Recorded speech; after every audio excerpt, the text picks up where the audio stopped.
In July, the median home in Kenosha sold for $327,500.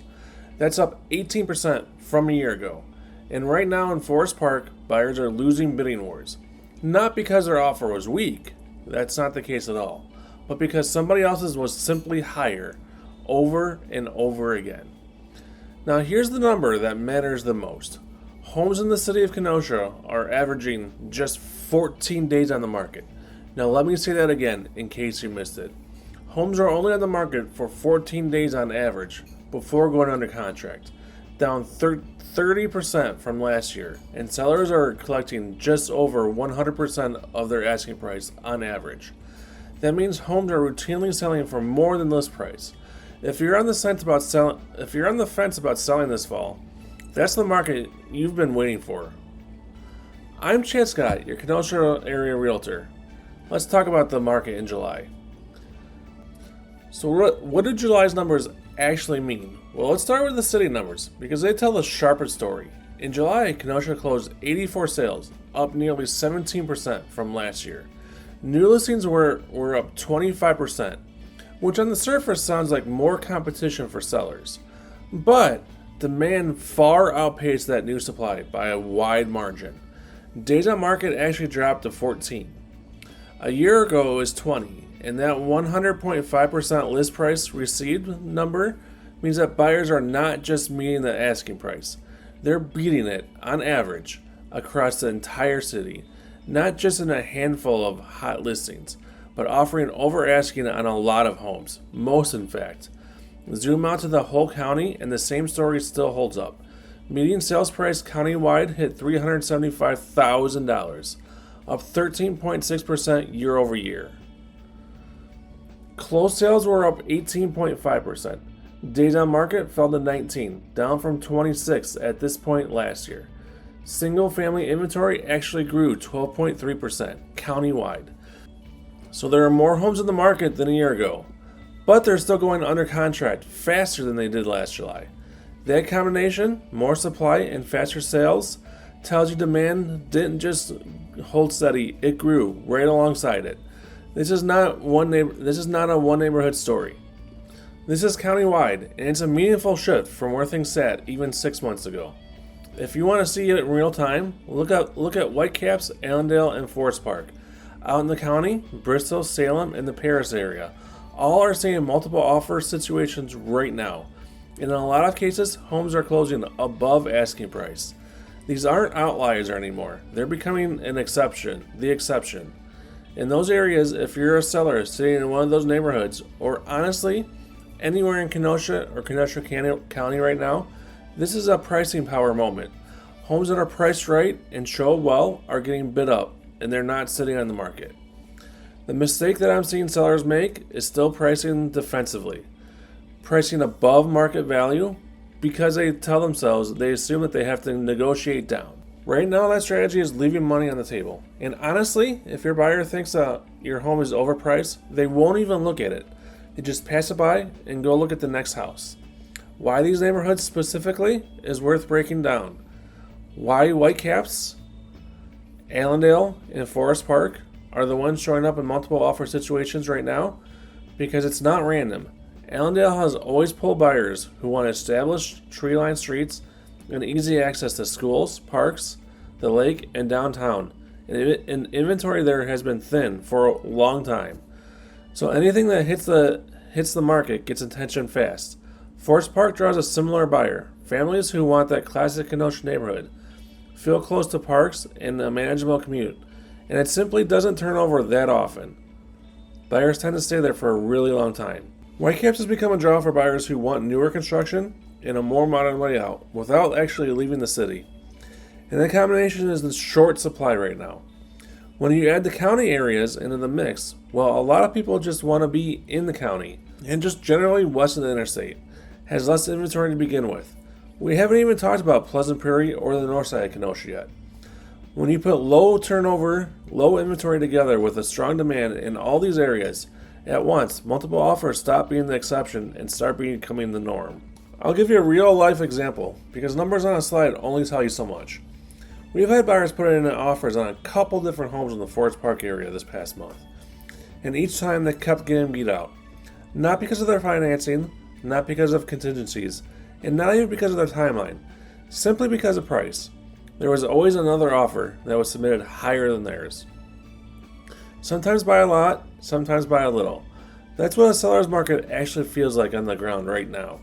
And it's exactly why sellers in these areas have real leverage heading into this fall. If you've been sitting on your decision to sell because you weren't sure if the market could support your number, well, July's data says that it probably can. So what's this mean for buyers? Well, if you're buying right now, I'm not going to sugarcoat it for you. Popular neighborhoods are really competitive, and the Forest Park example is proof of that.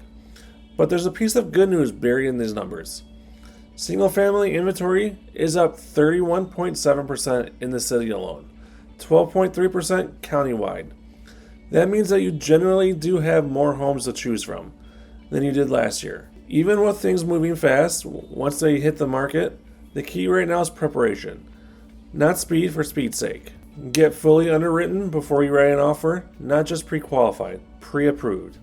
Because in a multiple offer situation, a full underwrite can be the difference that wins it. Know your walkaway number ahead of time so you're not making an emotional decision in the moment, standing in the driveway with 3 other cars parked outside, all deciding the same thing.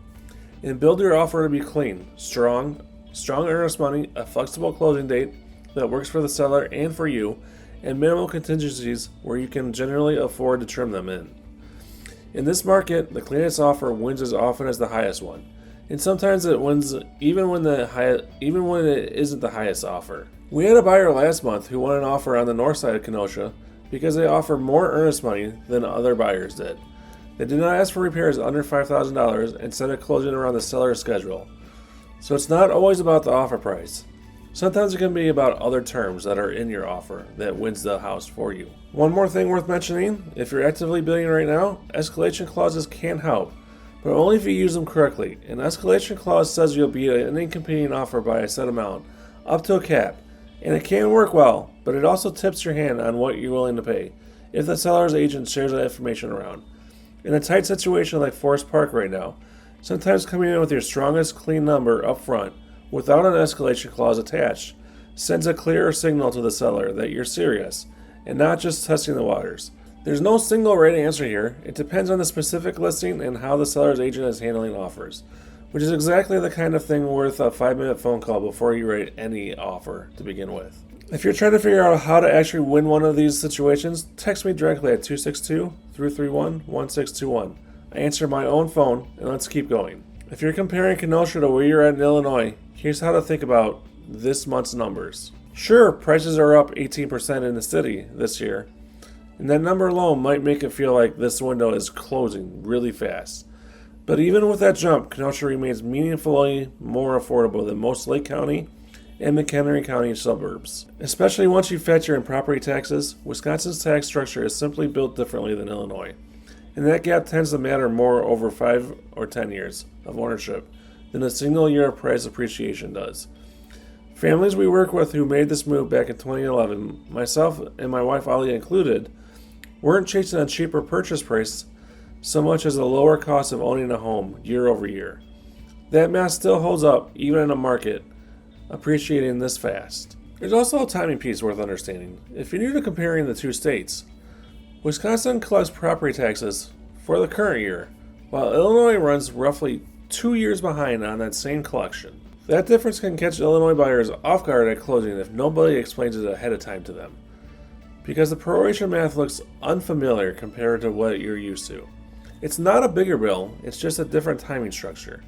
And once you see exactly how it works out at the closing table, it tends to stop being confusing. If that's the kind of detail that you want walk through before you're sitting across from at a closing table, that's exactly what the Relocation guide covers, down here in the description. Now here's the honest trade-off, because I'm not going to pretend that everything favors Wisconsin right now. Condo and townhouse inventory has kind of collapsed this year, down nearly 32% in the city and almost 43% in countywide. If you're an Illinois buyer specifically looking for low maintenance, lock and leave living, your options in Kenosha right now are thin. And that's not a sales pitch, that's just where the numbers sit right now. If that's your situation, we need to talk timing and get you set up on alerts the moment something new hits. Because waiting for more selection to show up on its own could mean waiting a long time. On the flip side, if you're open to a single family home instead of a condo, this could be one of the stronger months that we've seen for selection, even with prices climbing right now. So here's where this leaves us. If you're selling in Kenosha this fall, especially in Whitecaps, Allendale, Forest Park, or west of the I, you're in a strong position. But pricing it right from day one matters more than people think, even in a market like this. If you're buying, preparation beats speed, and a clean offer built the right way can still win even when you're not the highest number on the table. And if you're relocating from Illinois and want the full breakdown of taxes, closing costs, and what your money actually buys here right now, grab the Kenosha Relocation Guide. The link is down here in the description. If you already know what you want to talk it through, just call or text me at 262-331-1621. You don't need a reason. I answer my own phone and I'll walk you through exactly what these numbers mean for your specific situation. Whether that's a home you're trying to sell, an offer you're trying to win, or a move that you're still deciding on. I'll see you in the next video.